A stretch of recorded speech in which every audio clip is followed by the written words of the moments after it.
एक बार फिर से स्वागत है आपके अपने genius physics and mathematics classes में। जैसा कि हम क्लास 12 का chapter number 9 ray optics study कर रहे थे और पिछली क्लास में हम लोगों ने देखा था कि फोकल लेंथ और रेडियस ऑफ कर्वेचर के बीच में क्या रिलेशन होता है, that is f is equals to r by 2 या फिर r is equals to 2f। साथ साथ हम लोगों ने वहां ये और भी पढ़ा था कि जब भी हम ऑब्जेक्ट का इमेज ड्रॉ करते हैं तो हमें दो रे चाहिए, लेकिन आउट ऑफ द 4 रेज हम लोग 2 रेज का वहां पे यूज करते हैं। वो 4 रेज कौन कौन से हैं मैंने वो ऑलरेडी आप लोग को पिछली क्लास में बता दिया था। आज जो हम लोग पढ़ने जा रहे हैं, फिलहाल सबसे पहले हम जो पढ़ेंगे वो है हमारा formation of image by concave mirror. जब कॉन्केव मिरर में हम लोग इमेज फॉर्म करते हैं किसी भी ऑब्जेक्ट का अलग अलग प्लेस पे रखकर, तो हमारा इमेज कैसा बनता है, नेचर कैसा होता है, ये सारा स्टडी हम आज करने वाले हैं। तो चलिए शुरू करते हैं आज की अपनी कक्षा। तो सबसे पहला है ना, हम दो तरीके स्टार्ट कर सकते हैं। एक तो हम जब ऑब्जेक्ट को बियॉन्ड सी की बात कर सकते हैं, लेकिन मैंने यहाँ पे थोड़ा सा उल्टा रखा है कि मैं पहले ऑब्जेक्ट को कहां पे ले रहा हूं, इनफाइनाइट पे, देन ऑब्जेक्ट हमारा आएगा फोकस और पोल के बीच में, उसके बाद ऑब्जेक्ट हमारा आएगा फोकस पे, देन फिर हम लोग बात करेंगे ऑब्जेक्ट फोकस और सेंटर ऑफ कर्वेचर के बीच में, and then centre of curvature पे। इसके बाद फिर हम देखेंगे कि बियॉन्ड सेंटर ऑफ कर्वेचर और in case of convex mirror image कैसा बनता है। तो सबसे पहले when object is at infinity, जब हमारा ऑब्जेक्ट कहां पे है, तो आंसर है अनंत पे है। जब अनंत पे हमारा ऑब्जेक्ट होगा तो ये जो रेज आ रही है, मैंने यहां पे सिर्फ 1 2 3 4 रेज कंसीडर की हैं, आप यहां पे 2 रेज भी कर सकते हैं और भी ज्यादा कर सकते हैं, क्योंकि रेज की जो संख्या होती है वो बहुत ज्यादा होती है। फिलहाल मैंने 4 पे कंसीडर किया, आप 2 पे भी कर सकते हैं, 6 पे भी कर सकते हैं, 8 पे भी कर सकते हैं और अधिक भी कर सकते हैं। ठीक है, तो ये जो रेज आ रही है कहां से आ रही है, तो आंसर है ये रेज आ रही है इनफाइनाइट से, है ना। ये रेज जो आ रही है वो आ रही है इनफाइनाइट से, और ये जो इनफाइनाइट से रेज आ रही हैं ये जब मिरर पे पड़ती हैं, ठीक है, लेकिन इसमें दो आपको खास बात ध्यान देना है कि यहां पे जो रेज आ रही है जो मैंने लिया है, ये रेज पैरेलल तो है ही, साथ साथ प्रिंसिपल एक्सिस के भी पैरेलल है, यानी कि ये जो रेज हैं आपस में भी पैरेलल हैं और प्रिंसिपल एक्सिस के भी पैरेलल हैं। ये फर्स्ट कंडीशन है।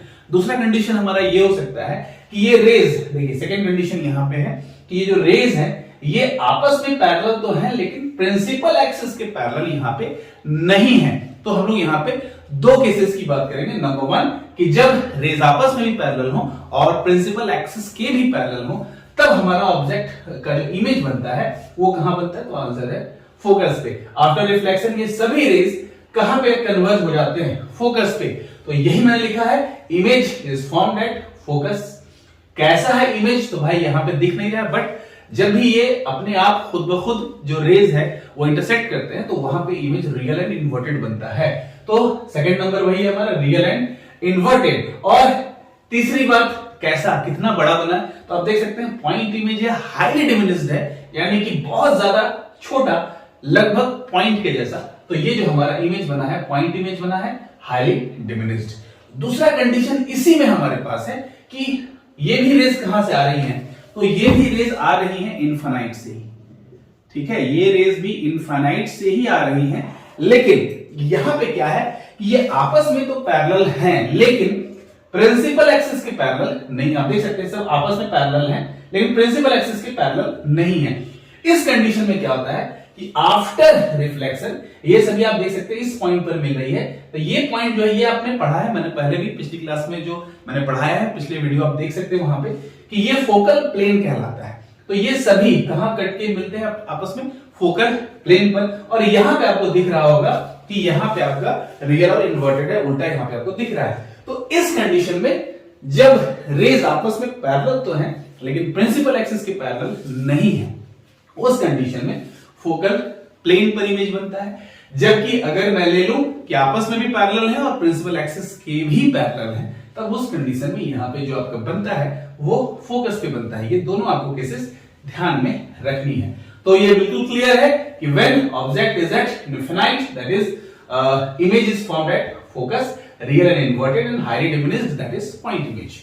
अब आते हैं हम लोग सेकंड केस पे, when object is in between F and P, यानी कि जब ऑब्जेक्ट पोल और फोकस के बीच में हो तब। तो ये देखिए फिर से हमने 4 रेज की बात की थी, 4 में हमने यहाँ पे 2 रेज यहाँ पे ले लिया है। एक तो ये मेरा कंडीशन यहाँ पे आ जाता है। पहला कौन सा है भाई, parallel to principal axis and after reflection कहां से पास हो रहा है, फोकस से।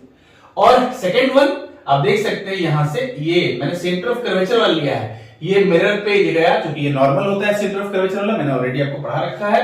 तो ये यहां जाता है और यहीं से टकरा के वापस अपने पथ पे ये पास पे आ जाता है।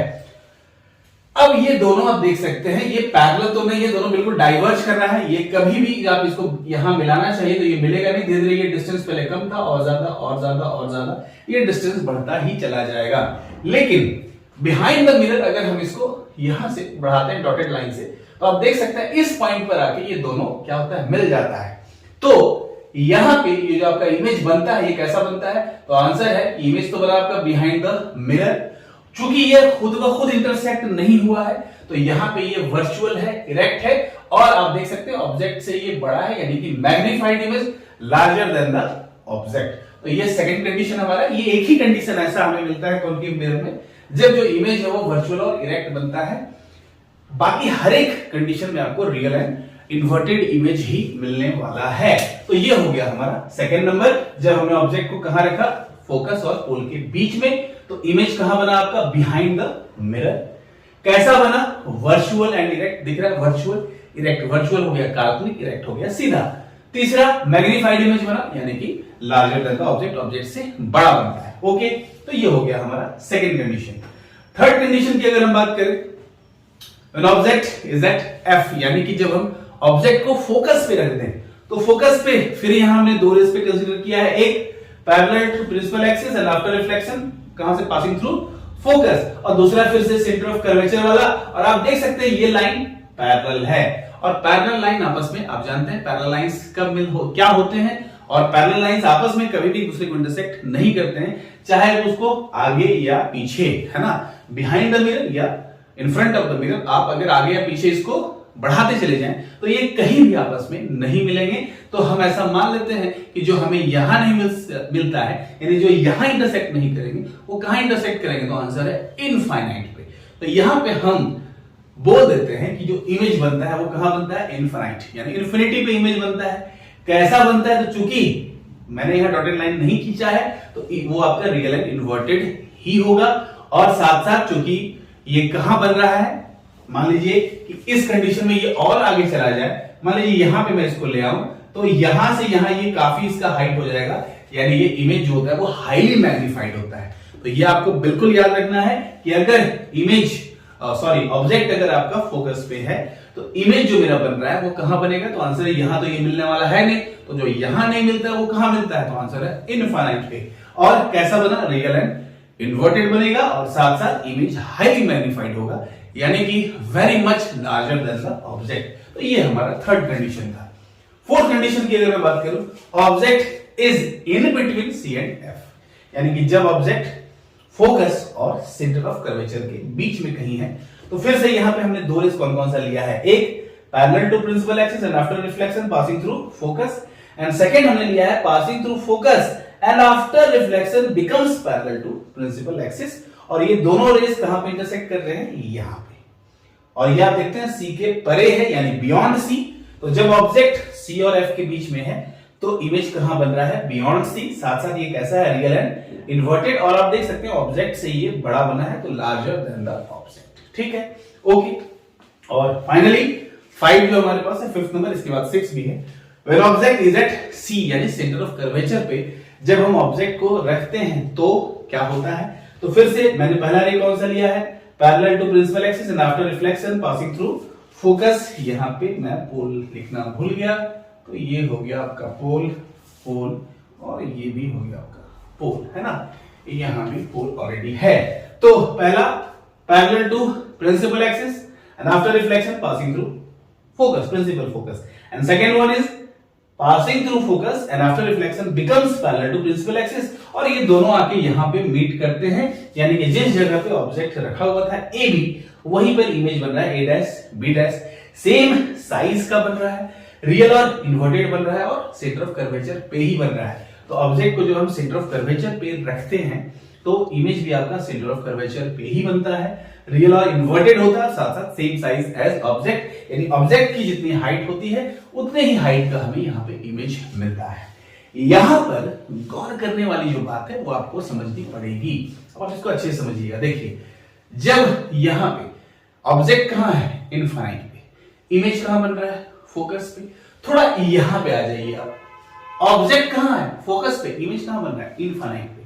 तो ये रेसिप्रोकल है, यहां पे object infinite, image focus, object focus, image infinite, है ना। ये दोनों उल्टा होता है, इसको आप याद रखिए। साथ साथ और भी आपको चीज यहां पे देखना है कि जब इनफाइनाइट है यानी ऑब्जेक्ट बहुत दूर है ना, इनफाइनाइट पे कहां बना है, फोकस पे। फिर जब हम एफ और पी के बीच आते हैं तो हमारा इमेज कहां बना है, बिहाइंड द मिरर।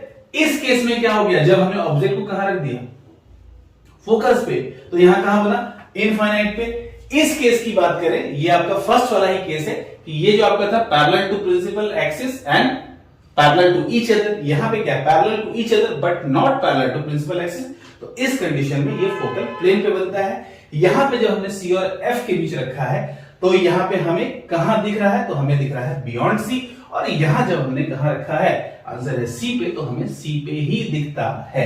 ठीक है, तो ये हमारा जो था 6, हमने फिलहाल 6 लिया, 1 2 3 4 5, यहां पे 5 है, 6 इसलिए दिख रहा है क्योंकि फर्स्ट का यहां पे 2 केस अवेलेबल है। अब इसके बाद आता है कि अगर मैं ऑब्जेक्ट को कहां रख दूं, आंसर है बियॉन्ड सी, एक लास्ट केस बनता है। और उसके बाद हम देखेंगे in case of convex mirror, convex mirror के केस में जो हमारा इमेज बनता है वो कैसा होता है। तो फिलहाल इसको रब करते हैं और देखते हैं फिर कॉन्वेक्स मिरर की तरफ और इसका एक लास्ट केस।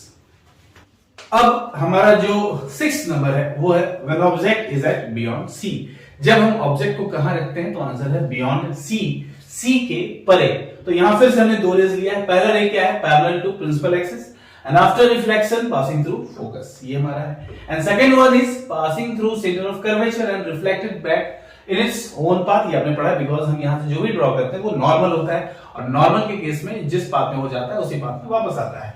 तो यहाँ पे जो एक्चुअल इंटरसेक्शन हुआ है वो कहां पे हुआ है, इस पॉइंट पे। तो इमेज हमारा कहां बन गया है, in between C and F, image हमारा A dash B dash, object जो हमारा था वो था ए बी। ठीक है, तो when object is at beyond C, तब हमारा जो इमेज बना है कहां बना है, सी और एफ के बीच में। साथ साथ कैसा है, रियल एंड इन्वर्टेड और स्मॉलर देन द ऑब्जेक्ट। आप देख सकते हैं यहाँ पे ये ऑब्जेक्ट के कंपैरिजन में ये क्या है, छोटा है, स्मॉलर देन द ऑब्जेक्ट। तो ये तो बात हो गई कॉन्केव मिरर की। कभी कभी कॉन्केव मिरर से बड़ा अच्छा क्वेश्चन आता है कि किस पोजीशन पे ऑब्जेक्ट को रखा जाए कि आपको मैग्नीफाइड इमेज मिले और वर्चुअल इरेक्ट मिले, यानी काल्पनिक और सीधा मिले। काल्पनिक को हम आभासी भी कहते हैं, आभासी प्रतिबिंब, है ना। तो एक केस कौन सा था, जब हम ऑब्जेक्ट को फोकस और पोल के बीच में रखते हैं तो वो डाइवर्ज हो जाता है, इसलिए हम उसको जब बैक ले जाते हैं तो वहां बिहाइंड द मिरर जो हमें इमेज मिलता है वो वर्चुअल इरेक्ट मिलता है और हाईली मैग्नीफाइड मिलता है। ये तो हो गया कॉन्केव मिरर। अब हम बात करते हैं कॉन्वेक्स मिरर की।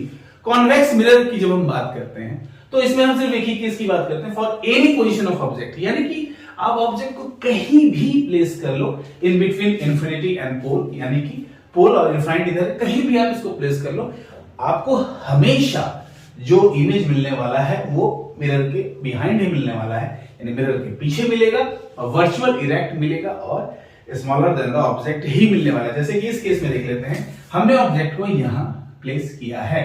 पहला रे कौन सा गया, प्रिंसिपल एक्सिस के पैरेलल, और ये चला जाता है इधर। जब इसको हम पीछे, है ना, डॉटेड लाइन से आगे बढ़ाते हैं तो ये कहां मिलता है, फोकस पे। और ये सेकंड वन जो आप देख रहे हैं, ये ऐसा लग रहा है कि ये कहां जा रहा है, सेंटर ऑफ कर्वेचर पे, यानी नॉर्मल की बात आ रही है। तो ये जिस पाथ पे जाएगा उसी पाथ पे वापस आएगा, लेकिन जब इसको डॉटेड लाइन से हम आगे मिलाते हैं तो ये हमें सी पे आता हुआ दिखता है। और ये दोनों क्या एक्चुअल इंटरसेक्शन हुआ है यहाँ पे, तो आंसर इज नो।